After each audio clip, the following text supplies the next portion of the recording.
inauguración dirigí unas palabras, hoy van a ser también muy breves, pero claro, hay público que estuvo ayer y un público que no estuvo ayer con nosotros. Autoridades, ponentes de estas jornadas, ateneístas, simpatizantes, amigos todos, muy buenas noches. Reciban en primer lugar unas palabras de agradecimiento el excelentísimo Ayuntamiento, porque todo lo que está aquí es gracias a ellos, la Delegación de Cultura, Protocolo, con todo su equipo, por su estrecha colaboración con esta entidad para la realización de estos actos.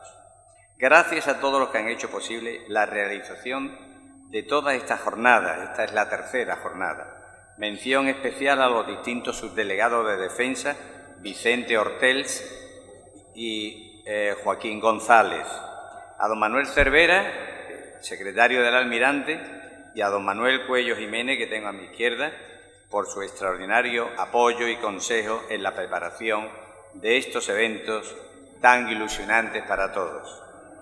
A los medios de comunicación, por supuesto, Sanlúcar Información, Diario de Cádiz, La Voz, Televisión Costa Noroeste, Radio LER, Radio Esquina, La SER y un largo etcétera. Y a vosotros, y por vuestra constatada influencia en ellos, en seducir e informar. A las bodegas del Gauzuleta, porque siempre que regalamos algo a nuestros queridos ponentes viene de esa bodega, sus caldos, y sobre todo por la amabilidad de Jorge Pascual, su director general.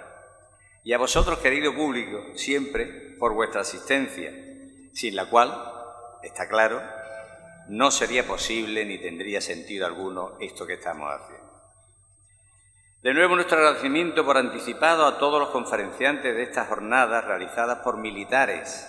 Ya sabéis que vienen con uniforme, porque así se lo hemos pedido, porque si no tuvieran uniforme serían un ponente cualquiera, donde cualquiera que le ve es un ponente, pero es que estas, como voy a decir a continuación, esta jornada, uno de los objetivos es que la marca Ejército esté normalizado con la gente de a pie, y por eso están así. Encaminadas a acercar su vida castrense, sus proyectos y sus múltiples acciones en los ámbitos de defensa, del lugar patrio y su colaboración con otros ejércitos en misiones de apoyo y de paz en zonas conflictivas por diversas causas. Uno de nuestros objetivos es contribuir a la normalización de la existencia y presencia de nuestro ejército en la vida diaria de todos los españoles. Hay que ahuyentar los fantasmas del pasado, mirar hacia el futuro. Así se lo propusimos al almirante jefe de la flota, quien nos dijo en esa reunión de hace unas fechas que le encantaba nuestro proyecto singular de reconocer la labor de la Armada como un elemento fundamental en el devenir de cada día y que asumía con humildad que la Armada había dejado esa faceta un poco relegada. Ya es hora de trabajar juntos de cara a la próxima celebración del 5º centenario de la primera vuelta al mundo. Hoy nos sentimos orgullosos de presentar y agradecer su presencia aquí a nuestros queridos ponentes.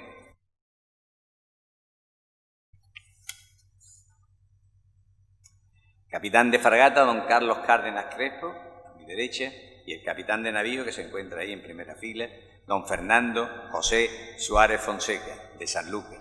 Ya sabéis que cuando estábamos haciendo las gestiones para que vinieran ellos a hablar aquí con nosotros, el almirante rápidamente dice: hay que traer a alguien de Sanlúcar. Y entonces es de agradecer, Fernando, es de agradecer. Este último ha sido apuesta personal del almirante, cosa que agradecemos, porque eso nos permite hacer patria de nuestro maravilloso pueblo y su gente. Hablarán de 100 años de historia de la aviación naval en España, y Fernando, la acción del Estado en la mar, la fuerza de acción. Ellos, haciendo gala de una desinteresada disponibilidad, han aceptado con gran interés participar en estas jornadas, ofreciéndonos sus reflexiones sobre el papel de la Armada en la actualidad. Gracias también, y ahora lo veremos cuando ellos terminen, a Cristian, sanluqueño, un virtuoso del violín, que nos deleitará con su intervención. Tengo que informaros que el Ateneo ha solicitado al almirante que podamos contar en el año 2019, o cuando ellos lo estimen, o cuando vosotros lo estiméis posible, con una exhibición aérea y naval en nuestras playas, que signifiquen uno de los aldabonazos más sugerentes de lo que va a acontecer en 2019 hasta 2022. Y termino con unas palabras, compañeros, es que me gustan mucho y como hay público diferente, os lo voy a contar otra vez. Demetrio Ramos Pérez, que fue presidente de la Asociación Española de Americanistas, dijo referente a Sanlúcar, porque Sanlúcar, digámoslo de una vez, tiene en efecto ese misterio de no saberse si está a la entrada o a la salida de España en su historia. Sanlúcar está cargada de sales y de majuelos, de mar y tierra, y por su puerta entró todo, como salió también todo, el todo de nuestra mejor historia. Sanlúcar no estaba ni está en el umbral de la puerta, estuvo y está por su persistencia en las misiones grandes, diluido en soles y ventiscas, con las compuertas que llevan y traen el agua, que besaron a tantos navíos como por aquí discurrieron. Sanlúcar, tu destino estaba en sostener las voluntades, en aprovisionar los ánimos, en dar valor a los dioses de sus gaviotas, como en recoger a los maltratados por las arroladas tempestades. Muchas gracias.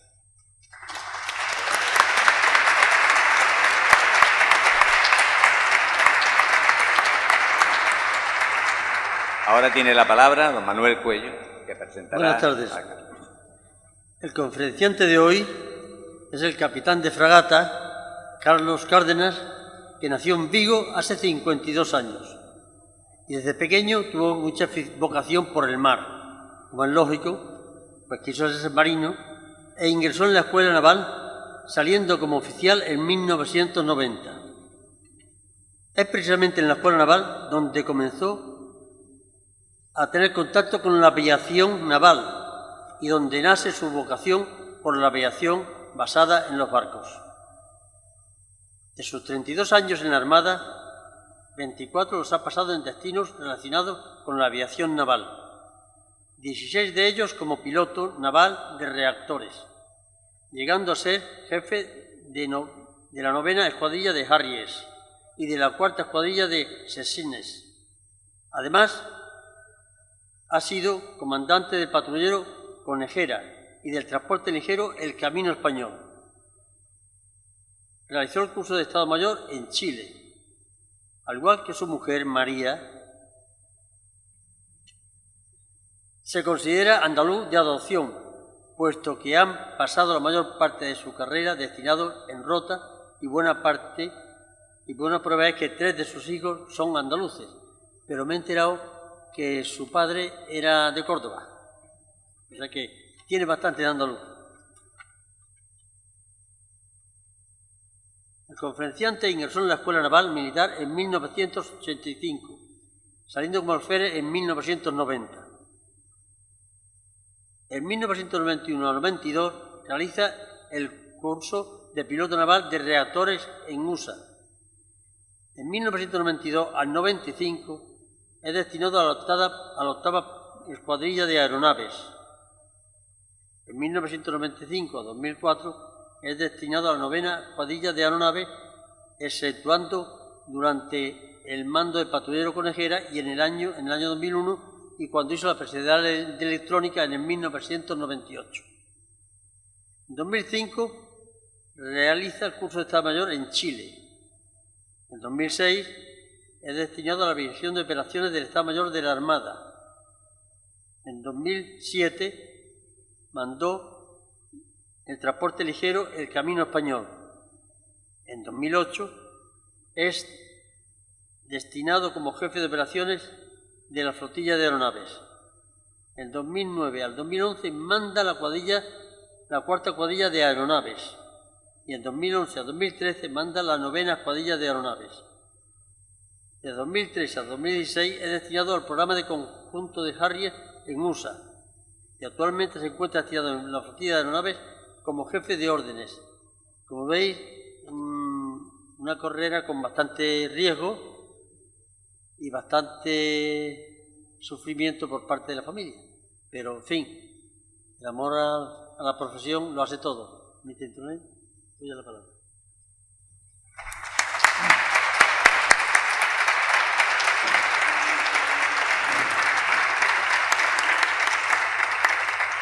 Bueno, lo primero que quiero hacer es agradecer al coronel las palabras de presentación y a todos ustedes por estar aquí y tener la paciencia de aguantarme los próximos minutos, ¿no? Como han podido escuchar, prácticamente o la mayor parte de la carrera de marino la he pasado en destinos relacionados con la aviación naval y más de la mitad del empleo del tiempo que he estado de oficial he estado como piloto de reactores, ¿no? Con esto lo que quiero decirles es que para mí es un honor tener la oportunidad de hablar de algo que realmente me apasiona como marino y como piloto, que es la aviación naval. Como verán, es una historia en la que el liderazgo de unos pocos y el trabajo anónimo de muchos otros se superaron muchísimos obstáculos y se alcanzaron importantes retos. Para ellos es aplicable una frase que dijo Mark Twain hace muchos años: no sabían que era imposible y lo hicieron. Va por ellos, por los que nos precedieron, muchas veces dejándose la vida en el camino, y también por los que en su trabajo diario consiguen que la aviación naval sea una realidad en la Armada.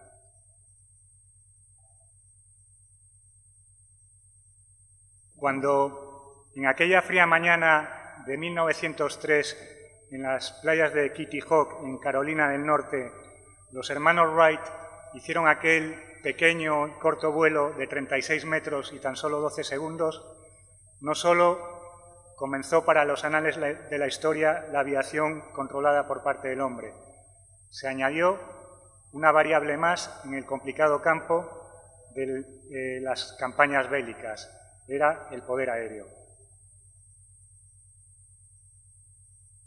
Tuvieron que pasar 7 años para que en un sitio próximo a estas playas de Kitty Hawk, en la bahía de Norfolk, en Carolina del Norte, un piloto de pruebas, Eugene Ely, hizo el primer despegue desde un crucero norteamericano y a los pocos meses realizó una toma en la popa de otro crucero.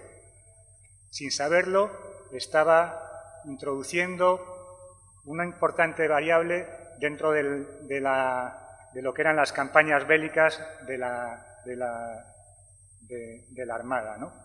Y probablemente, sin duda, podemos considerar estos dos experimentos como el nacimiento de lo que probablemente sea el arma más potente y más polivalente de las marinas de todo el mundo, la aviación naval. Pero el empleo de la aviación en el campo militar de forma extensiva no ocurre hasta la Primera Guerra Mundial. Durante el conflicto pasamos de aviones que apenas podían despegar con el piloto y no alcanzaban los 100 km por hora, a aviones al final del conflicto que alcanzaban los 230 kilómetros y que eran capaces de llevar piloto, copiloto y armamento. En España podemos considerar el inicio de la aviación militar por un Real Decreto de 2010 en donde ya se menciona la aviación militar y se le asignaba esta competencia al Cuerpo de Ingenieros. Y ya en 1912 se construye el primer aeródromo en España, que fue en la base de Cuatro Vientos, y un año después, en 1913, dentro de la tercera promoción de pilotos militares, ya había 2 oficiales de Marina. Pero el nacimiento de la aviación naval no ocurre hasta hace 100 años, precisamente el 15 de septiembre de 1917, cuando el rey Alfonso XIII firmó el Real Decreto de creación de la aviación naval. Se lo puso a la firma el ministro de Marina de entonces, el almirante Flórez y Carrió, y básicamente ese Real Decreto establecía 3 vectores. Por uno, se ordenaba la creación de una escuela de aviación naval. Por otro vector, se ordenaba la construcción de una factoría que permitiese la adquisición del material necesario para la aviación y, por otro lado, se ordenaba la creación de 3 bases donde operar con estos aviones. Una sería en Ferrol, otra en Cartagena y la tercera aquí en la provincia de Cádiz, en la ciudad de Cádiz.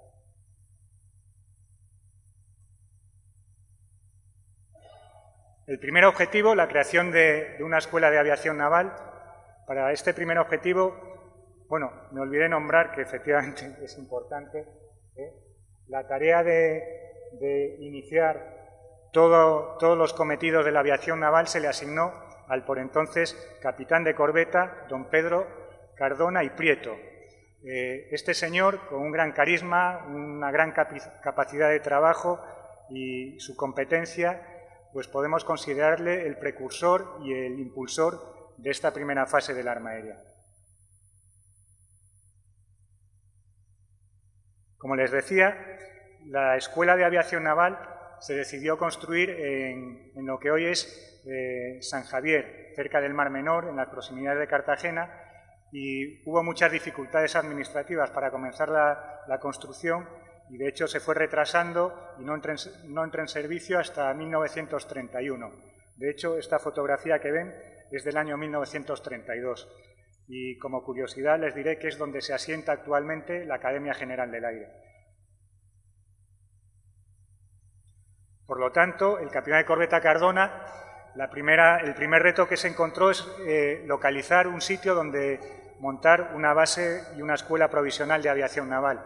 Se estuvo estudiando distintas posibilidades y finalmente se decidió alquilar unos terrenos en el Prat de Llobregat, en un campo que se llamaba el Campo de Volaterías, porque era una zona que había muchos pájaros, que había mucho pantano, mucho arrozal, y de hecho sufría mucho, tenía el mal endémico del paludismo, que lo sufrió la aviación naval durante casi 10 años. Curiosamente también estos terrenos son donde actualmente está el aeropuerto del Prat, en Barcelona. Y también como curiosidad les diré que la rotulación del nombre ahí no es un Photoshop, es que realmente estaba el nombre del aeródromo allí, porque en aquellos tiempos no existían las aproximaciones instrumentales, eran todas visuales y era de gran ayuda saber el piloto que realmente estaba tomando donde tenía que tomar, ¿no? Los primeros aviones que se adquirieron fueron los Avro 504, como el de la fotografía. Era un avión de adiestramiento y que tenía también cierta capacidad como bombardero. Podía llevar ruedas, como en la foto, o podía llevar flotadores para tomar en el agua. Y ya en aquella época se hicieron populares las exhibiciones aéreas. En la foto podemos ver una gente bastante asustada, ¿no?, y escapando un poco cuando un avión estaba haciendo una pasada baja. Era también en el Prat de Barcelona. Bueno, y en el año 1921 es cuando España sufre lo que pasó a la historia como el desastre de Anual, ¿no? Esto provocó que los españoles fuesen expulsados del norte de África y las tribus rifeñas se hicieron fuertes en la zona, por lo cual la Armada aceleró la adquisición de un portaaeronaves para poder operar con los hidroaviones cerca de esa zona. Con estas intenciones, en el año 1922 se hace con el servicio de un barco que era inicialmente un buque mercante de la Marina alemana, pero que se requisó precisamente a los alemanes como indemnización de guerra por las pérdidas sufridas por la Marina mercante española. Este barco inicialmente recibió el nombre de España 6, sufrió unas modificaciones importantes y se convirtió en el primer portaaeronaves de la Armada con el nombre del Dédalo. Enseguida entró en servicio y el mismo año, en 1922, en verano de 1922, se destacó cerca de las costas del norte de África y sus aviones actuaron por primera vez. Si bien tenían unas limitaciones por las condiciones de la mar muy fuertes y aunque hicieron muchas horas de vuelo, su contribución para el éxito de la campaña no fue muy fuerte. No obstante, se vio el gran potencial que el arma aérea podía tener. Ese mismo año, 1922, recapitulando, habían pasado 5 años desde el inicio de la aviación naval y se habían alcanzado importantes logros, ¿no?, a pesar de las dificultades financieras, operativas y de todo tipo.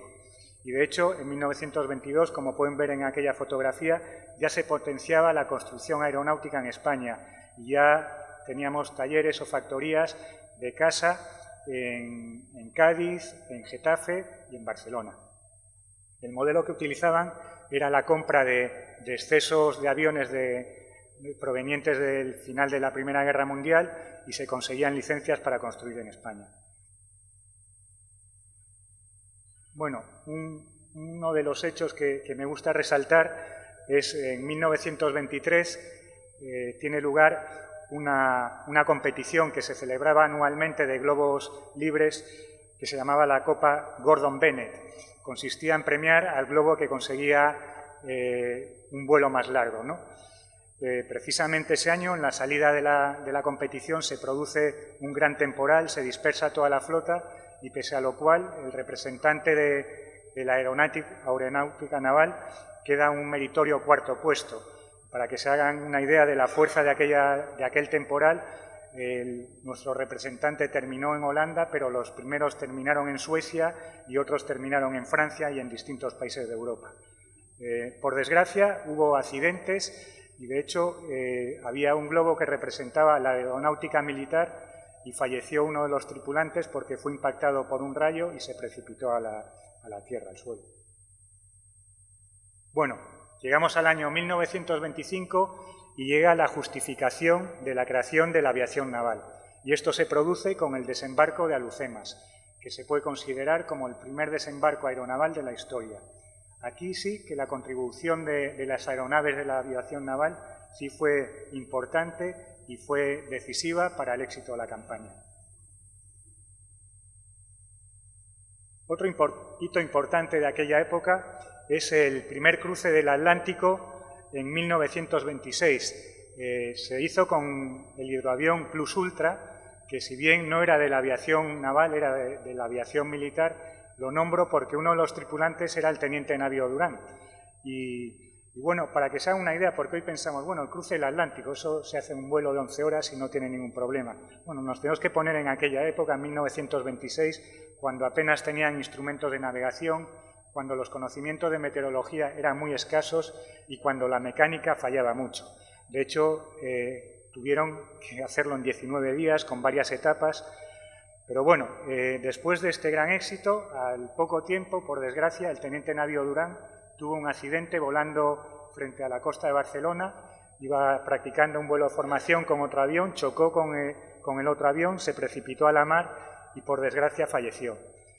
No obstante, la hazaña del teniente navío Durán no pasó desapercibida y hoy en día son numerosos los pueblos y ciudades de España que tienen calles con su nombre, incluso en Barcelona, en Montjuïc, existe un monumento que se erigió en su memoria y en su ciudad natal, en Jerez, en la Plaza de las Angustias. En 1934 se produce otro hecho que pasará a la historia y es la toma del autogiro de la Cierva en la cubierta del Dédalo, que se considera como la primera toma de una aeronave con palas en la cubierta de un buque. Llegamos así hasta 1936, el año en que estalla la Guerra Civil y que coge a la aviación naval en un momento álgido, puesto que los pilotos eran ya expertos, tenían una gran experiencia y disponíamos ya más de 100 aeronaves, ¿no?, repartidas en 12 escuadrillas. No obstante, en 1939, al final de la contienda, se crea el Ejército del Aire y esto supone la desaparición de la aviación naval. En 1939 se habían formado ya más de 1000 hombres y de ellos 121 oficiales en distintas especialidades que, por desgracia, la mayoría de ellos fallecieron durante la contienda, pero su esfuerzo no fue en vano, puesto que marcaron la senda para que muchos años después surgiese de nuevo la aviación naval. Así, entramos en el año 1939 en lo que llamo la época oscura de la aviación naval, porque desde 1939 hasta el año 1953 el único avión que dispone la aviación naval es el de la fotografía, era un Heinkel, y ni siquiera era de la Armada, era de lo que se llamaba la aviación de cooperación, en la que el Ejército del Aire aportaba el avión, aportaba el piloto y la Armada aportaba la plataforma, en este caso el crucero ligero Miguel de Cervantes, y aportaba también el observador que iba en la cabina trasera. Para que nos hagamos una idea del aislamiento tecnológico y material que vivía en España en aquella época, era un avión que estaba pensado que funcionase con una catapulta. La catapulta se encargó a los alemanes, les pilló en mitad de la guerra, la catapulta nunca llegó y durante todos esos años pues, el avión se operaba con una grúa que había en el crucero y limitaba mucho pues, su utilización. Y así llegamos al año 1953. El año 1953 es un año muy importante porque es el año en el que se firma el convenio tanto económico como militar entre el Gobierno de España y el Gobierno de Estados Unidos. Esto supuso una oportunidad extraordinaria para que las Fuerzas Armadas se pudiesen renovar y para que adquiriesen nuevas capacidades, como fue la aviación naval. Y en aquella época los helicópteros empezaban a tener un protagonismo en las acciones militares que, por desgracia, aquí se desconocía. Y la compañía americana Augusta Bell ofreció unos helicópteros al Ejército del Aire, pero el ministro del Ejército del Aire de aquel entonces pues decidió que no le interesaban, y ahí surgió la visión del ministro de Marina que dijo: tú no los quieres, yo sí los quiero. Y en el año 1954 desembarcaron en el puerto de Vigo 3 helicópteros Augusta Bell que se llevaron a la Escuela Naval, y ese mismo verano, en el campo de deportes de la Escuela Naval, realizaron el primer vuelo, probablemente sin ser conscientes que aquel era el chispazo o el pistoletazo de salida de una nueva etapa de la aviación naval que todavía continúa hoy en día. Un año después, en 1955, la Armada consigue otro viejo objetivo, y es volver a operar desde buques. En este caso es una aportación muy modesta, como pueden ver, fue la toma de un helicóptero en la cubierta de un remolcador, el RR-19, y además la cubierta en la que tomó era una cubierta de madera que se montó con las mismas cajas de embalaje con las que habían llegado los helicópteros de Estados Unidos. No obstante, supone un hito para nuestra historia de la aviación naval. Bueno, y efectivamente, apoyándome en esa misma fotografía, quería comentar que por aquella época es cuando entra en contacto con la aviación naval el por aquel entonces capitán de corbeta Saturnino Suances de la Hidalga, más conocido posteriormente como el almirante Ninín Suances, que fue piloto de la segunda promoción de pilotos de aquella época y fue un gran impulsor del arma aérea durante toda su carrera. Y de hecho, al igual que decíamos que Cardona fue el impulsor de la aviación en la primera etapa, podemos considerar al almirante Ninín Suances el impulsor del arma aérea durante esta segunda etapa. Y con esta foto de la base naval de Rota vuelvo a hablarles del convenio de cooperación entre Estados Unidos y España. Y lo quiero poner en contexto en la historia, ¿no? Estamos hablando del año 1953, estamos hablando de plena época de la Guerra Fría, una guerra no abierta, pero que existía entre Estados Unidos y Rusia. Y efectivamente, los americanos no regalan nada. Ellos eran los primeros interesados en firmar ese convenio y, de hecho, al poco tiempo se montaron las bases de Torrejón, de Zaragoza, de Morón. Y, por supuesto, una de las cosas que les preocupaba era la expansión de la flota soviética en la zona del Mediterráneo. Y pensaron que un lugar idóneo para montar una base naval cerca del estrecho era la base de Rota. Y así se decidió el montar la base de Rota en Rota. Y esto, con gran visión de nuevo, el almirante de Marina de aquel entonces dijo: antes de que mueva ficha el Ejército del Aire, voy a mover todos mis helicópteros de la Escuela Naval de Marín a Rota. Fueron inicialmente unos años duros porque apenas tenían infraestructuras, pero a la larga se demostró que fue una decisión muy sabia, puesto que aparte de tener unos espacios mucho más amplios, la meteorología era mucho mejor y, sobre todo, porque nos permitió estar en contacto directo con la Armada americana, que ha sido siempre un referente para la Armada en general y para la aviación naval en particular. Un año después, en el año 1957, se adquieren nuevos helicópteros, los Sikorsky S-55. Formaron la segunda escuadrilla, eran unos helicópteros con unas capacidades mucho mejores que los primeros que habían llegado, pero no obstante estaban bastante limitados.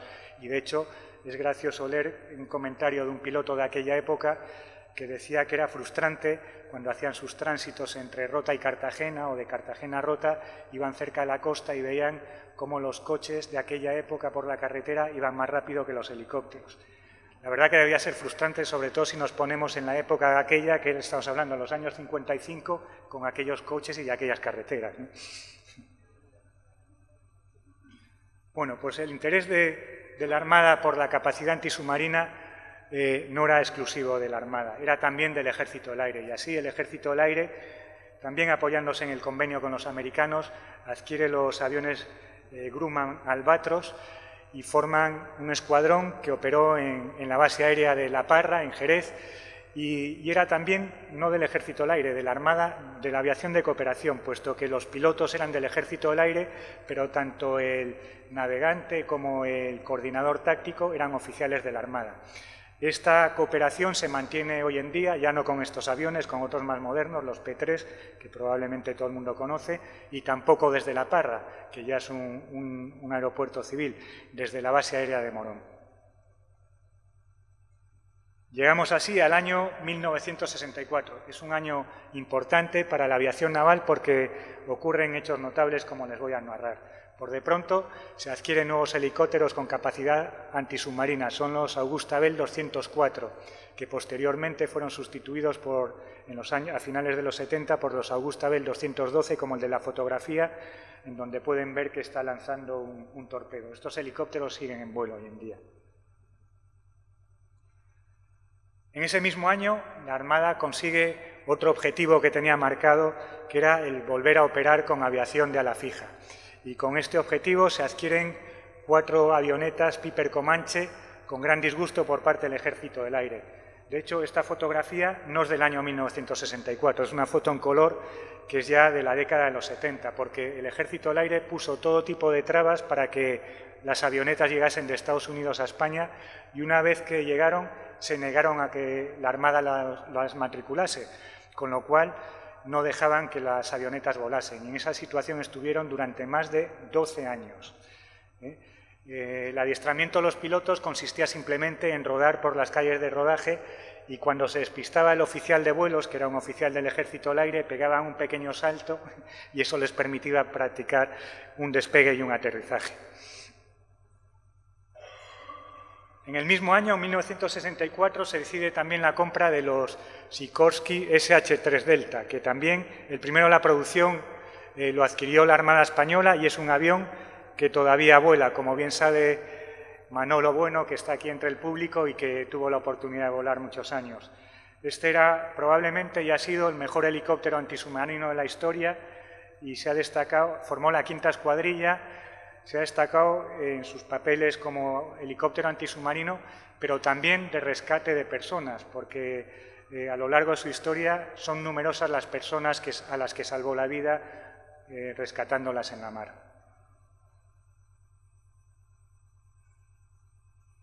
Es época de alcance de objetivos, ¿no? Y en 1966 uno de los objetivos que se marca la Armada es crear una agrupación antisubmarina basada en un portaaeronaves. Se va al mercado de segunda mano de Estados Unidos y entre los portaaviones pequeños elige uno de la clase Independence, que se llamaba el US Cabot, que había participado en la campaña del Pacífico de la Segunda Guerra Mundial y que incluso había tenido el impacto de 2 kamikazes japoneses. Y en diciembre de 1967 llega a Rota y se alcanza un importante hito. Pues podemos considerar otro de los grandes hitos de la aviación naval, la llegada del segundo Dédalo. Nos metemos así en la década de los 70 y en la década de los 70, en el año 72, se adquieren nuevos helicópteros, unos Hughes 500 que formaron la 6ª escuadrilla. Era un helicóptero pequeño, barato, muy manejable y todavía con una pequeña capacidad antisubmarina. La idea era que operasen los destructores clase Churruca como el de la fotografía. Estos helicópteros ya posteriormente, en el 87, sustituyeron los primeros que habían llegado a la Escuela Naval y todavía hoy en día los seguimos volando. Y aquí está una foto curiosa del Dédalo, que lo que quiero ilustrar es que la Armada seguía teniendo un objetivo que no había logrado, que era operar con aviones de ala fija desde un portaaviones, ¿no? Y aquí sí paso ya a la siguiente foto, porque desde hacía años la Armada seguía los pasos de un avión que estaba haciendo prácticas en Estados Unidos y que pasó todas las pruebas y, de hecho, ya en los años 60 lo adquirió la Royal Air Force. Era el avión, el Harrier. Entonces, el ministro de Marina, no sé cómo lo hizo, pero consiguió convencer al Consejo de Ministros, pese a la oposición del Ejército del Aire, para que autorizasen a hacer una prueba de este avión para ver si podía ser útil a la Armada. El Ejército del Aire, por supuesto, se negó a que la prueba se hiciese en territorio español, se negó a que el avión sobrevolase espacio aéreo español y el almirante Ninín Suances, que por entonces todavía yo creo que era capitán de fragata, pero con la ayuda del ministro de Marina, pues idearon un plan que consistió en mover al Dédalo hasta aguas del sur de Francia, a la altura del Cabo Creus, en Gerona, y quedaron con un piloto de pruebas inglés, Mr. John Farley, para que atravesase todo el espacio aéreo francés con tanques supletorios, llegase al Dédalo, hiciese una serie de pruebas, de tomas, despegues, comprobación de ascensores, disparos, probar las mangueras de combustible, y la prueba fue todo un éxito. Fue tal éxito que los representantes del gobierno que estaban a bordo se fueron a Madrid y al año siguiente, en 1973, se aprueba la adquisición de 8 aviones Harrier. Hubo que vencer una pequeña complicación, y es que Inglaterra se negaba a vendernos estos aviones por el conflicto que teníamos con Gibraltar, y tuvimos que adquirirlos a través de los marines americanos que ya volaban el modelo. Y así, en 1973 se crea la 8ª Escuadrilla. Se mandaron pilotos, mecánicos a Estados Unidos para hacer los cursos correspondientes, y la víspera de la Nochebuena del año 1976, el portaaviones Dédalo atraca en Rota con 7 aviones Harrier a bordo, procedente de Mayport, y es el inicio de la aventura con la 8ª Escuadrilla. Y es el cumplimiento de uno de los deseos que tenía la Armada desde hacía muchos años, ¿no? Ese mismo año, en 1976, llegan los helicópteros de ataque Hugh Cobra, que ya no eran con misión antisubmarina como todos los que se habían adquirido anteriormente. Era un helicóptero de ataque, como he dicho, cuya misión principal era defender los buques grandes de los ataques de lanchas y también para el apoyo táctico a infantería de marina. Poco después de la llegada de los Harrier, se celebran las 100.000 horas de vuelo del arma aérea, y rescaté esta fotografía que considero emblemática, donde pueden ver a la izquierda el que está es el almirante Suances, en el centro el presidente Suárez por entonces, y a la derecha su majestad el rey Juan Carlos I. Dicen que aquel día el almirante Ninín Suances, que aprovechó para decirle a Suárez: presidente, teniendo en cuenta que los Rolls Royce ya pueden volar, haciendo referencia a los Harrier que estaban haciendo la exhibición, podríamos conseguir que los Scooter también volasen, haciendo referencia a las Piper Comancher que llevan 12 años aparcadas en Rota. Y efectivamente el presidente Suárez le dijo: no te preocupes, mañana mismo están volando.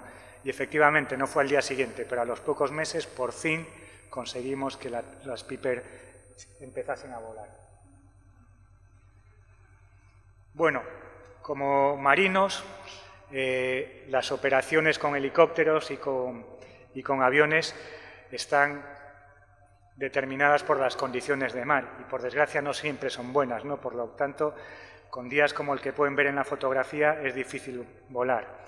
Pero en el caso del Dédalo, incluso con días de buena mar, como el que se ve en la fotografía, los despegues de los Harrier eran muy al límite, ¿no? No tenían la rampa como después tuvo el príncipe de Asturias o Juan Carlos I, y de hecho cuentan los pilotos que llegaron a volar desde el Dédalo que se tenían que sincronizar de los despegues, de forma que, aunque era muy incómodo para el piloto, se aprovechaba el momento que bajaba la proa del barco para que comenzase la carrera de despegue. Entonces el piloto tenía que tener fe que efectivamente cuando llegaba al final de la proa el avión ya estaba en fase de ascensión y despegaban ya hacia el cielo. Pero yo me puedo imaginar como piloto de Harrier que eso debía ser bastante incómodo. Bueno, la 8ª Escuadrilla fue la punta de lanza de la Armada en general, ¿no? Durante muchos años, hasta que en el año 1987 llegó un modelo más moderno, el AV-8 Bravo, pero estuvieron conviviendo las dos escuadrillas. Los nuevos formaron la 9ª Escuadrilla, la 8ª y 9ª Escuadrilla hasta el año 1997. En ese año ya eran aviones quizás un poco viejos y se decidió venderlos a la Armada tailandesa. Y ese año embarcaron en el portaaviones tailandés Chakri Naruvet rumbo a Tailandia, y eso marca la desaparición de probablemente una de las escuadrillas, bueno, si no lo puedo decir yo, la escuadrilla más emblemática del arma aérea, la 8ª Escuadrilla. Y ya analizando un poco lo que es la flotilla de aeronaves, ¿no?, y el arma aérea en la actualidad, empezamos a repasar lo que es la tercera escuadrilla. Los helicópteros son los mismos Augusta Bell que veíamos en la fotografía lanzando un torpedo, pero ahora ya no tienen esa misma misión antisubmarina. Ahora son helicópteros que se encargan de vigilancia y patrulla marítima y para ello están en una fase de modernización y de extensión de vida. La cuarta escuadrilla también ha dejado de volar las Piper Comancher y ahora tiene 4 aviones, 3 Cessna Citation II y una Cessna Citation más moderna y más grande, la Citation 7, que es la de la fotografía volando en las proximidades de Cádiz. La quinta escuadrilla sigue volando aquellos helicópteros que habían llegado en los años 60, incluso sigue volando el primero de la producción, el número 1, pero en el año 2002 se sometieron a una modernización y a un cambio de misión. Actualmente se dedican a transporte táctico de infantería de marina y siguen haciendo un gran papel. La sexta escuadrilla, aparte del cambio de color, pues se sometieron a un proceso de modernización. Tampoco se dedican a la misión antisubmarina que tenían inicialmente, se dedican ahora al adiestramiento y es una escuadrilla entrañable y que todos los pilotos navales tenemos gran cariño porque todos hemos pasado por ella y ha sido nuestro primer contacto con la aviación naval.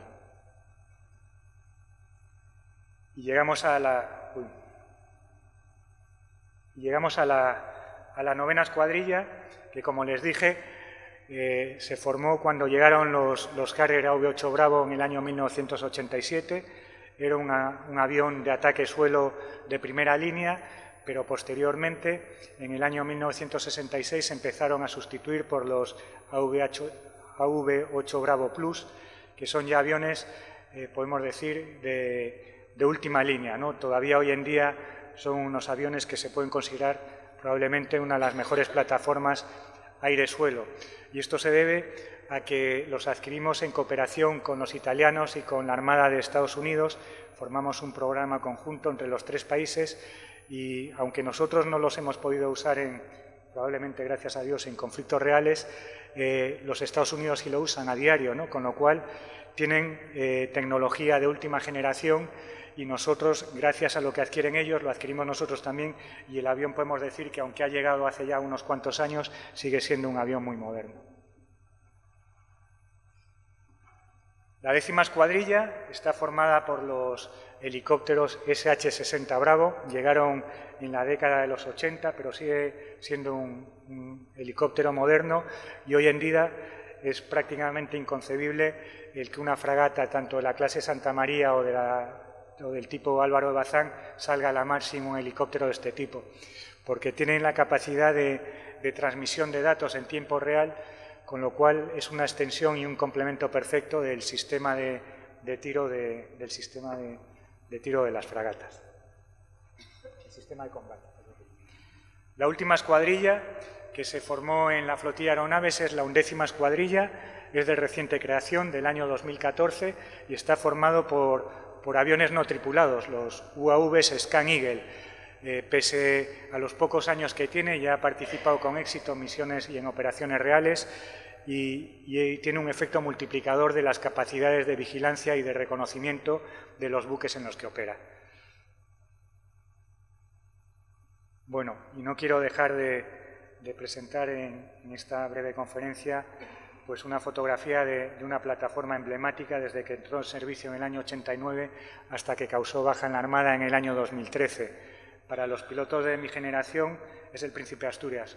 Fue nuestra segunda casa y puedo decir que el avión, el barco en aquella época, con sus casi 200 metros de eslora, 18.000 toneladas de desplazamiento, era el más grande que se había construido en la Armada y además podemos sacar pecho que quizás comparado con los portaaviones de su clase como el Illustrious, el Invincible o el Garibaldi, era el mejor capacitado, yo creo, tanto por sus condiciones marineras como su capacidad de operar con muchas aeronaves. Posteriormente, en el año 2010, también de construcción nacional, que me olvidé comentarlo, el portaaviones Príncipe de Asturias se construyó en Ferrol. Este LHD, Juan Carlos I, de la fotografía, se construyó también en los astilleros de Navantia, en Ferrol, y superó en todos los registros al Príncipe Asturias. Ya tiene una eslora de más de 230 metros, su desplazamiento es de más de 27.000 toneladas y además tiene la capacidad de operar con una dotación mucho más reducida que la del Príncipe Asturias. Además, está preparado para operar con lo que podrían ser las aeronaves del futuro de la aviación naval, como es el helicóptero NH-90 o el avión F-35 Bravo. No obstante, en defensa del Príncipe Asturias, tengo que decir que este es un barco polivalente. O sea, es un barco que no es un pura sangre portaaviones, es un barco que puede actuar de portaaviones, puede actuar de transporte de infantería marina o puede actuar en un escenario de ayuda humanitaria. En cambio, el Príncipe de Asturias era un portaaviones de pura sangre y en ese aspecto, en el de portaaviones, yo que he vivido en los dos, puedo decir que tenía mejores prestaciones. Bueno, pues al igual que dijimos que el año 1925 se produjo un hecho que justificó la creación de la aviación naval, que fue el desembarco de Alhucemas, les puedo decir que la justificación de la aviación naval hoy en día yo creo que no es lo que hace, es lo que puede hacer. Porque quiero transmitirles que la aviación naval, la flotilla de aeronaves, está preparada para hacer lo que el Gobierno le ordene en beneficio de los intereses de todos los españoles. Eso en general. Y entrando en lo concreto, les diré que la aviación naval, la flotilla de aeronaves, ha estado involucrada en prácticamente todas las operaciones en las que ha estado involucrada la Armada en los últimos años. Estoy hablando de misiones de mantenimiento de la paz, como fue la del bloqueo del Adriático en el año 1993 o como la Operación Libre Hidalgo en el Líbano en el año 2006. Estoy hablando también de operaciones de ayuda humanitaria, como la que se hizo en el año 1998 en Centroamérica después del huracán Mitch. También en el año 2005, después del tsunami que asoló las costas del sudeste asiático, de los pueblos que quedaron aislados después del conflicto de los Balcanes en Bosnia-Herzegovina y también en el año 2010 después del terremoto que asoló la isla de Haití. Actualmente la aviación naval, la flotilla de aeronaves, está involucrada en operaciones contra el terrorismo internacional como la operación Shark, que está en activo desde el año 2001 y continúa hoy en día. Está también involucrada en la operación contra la piratería en el Índico, en la operación Atalanta, y continúa hoy en día también. Y por último, está involucrada en la operación Sofía contra el tráfico ilegal de personas o contra la inmigración ilegal en el Mediterráneo.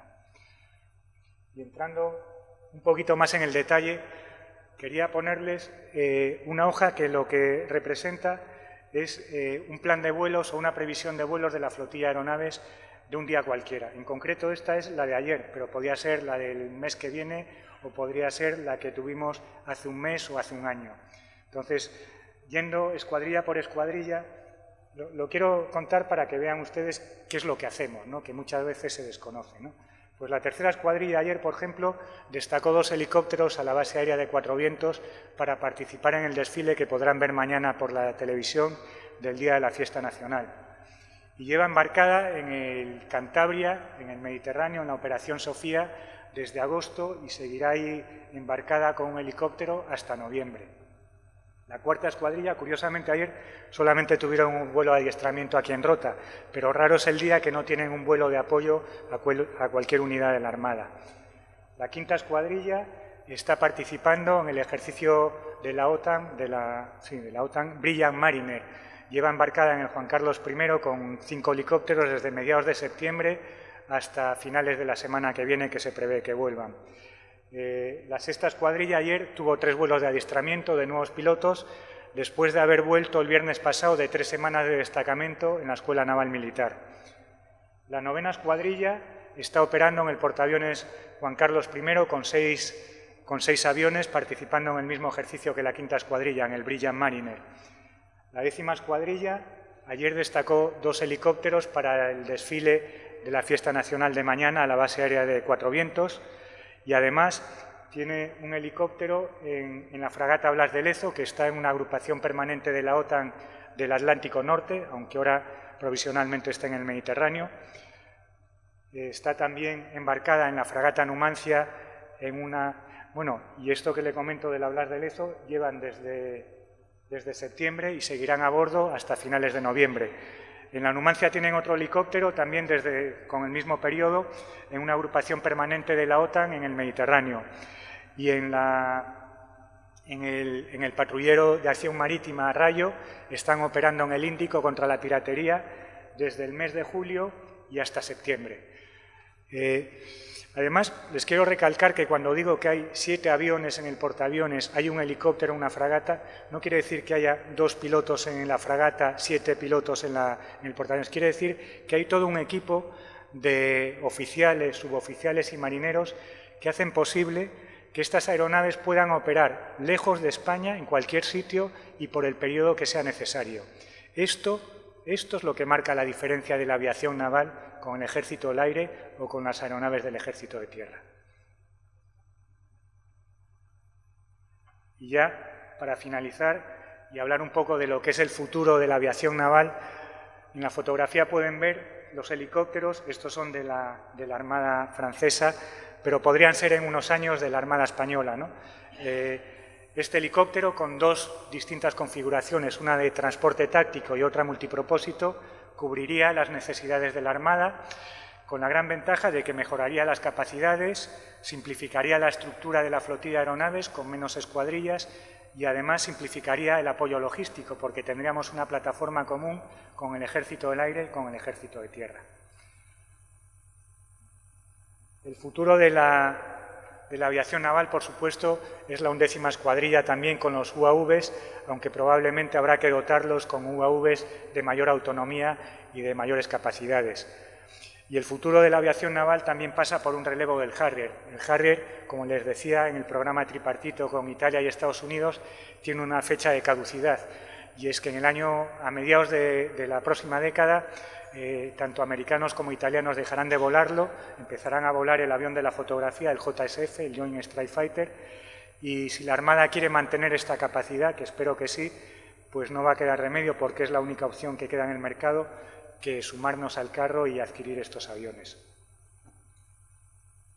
Y finalizo ya, y no quería dejar esta frase en el tintero, ¿no? Porque me gusta mucho. Y además creo que es bueno comentarla aquí en público, ¿no? Es una frase del presidente Roosevelt de hace unos cuantos años, pero que es perfectamente válida hoy en día y que traducida al español lo que quiere decir es que una armada potente, una buena armada, no es una provocación para la guerra, no, señores, lo que es la mejor garantía para la paz. Muchas gracias por su atención.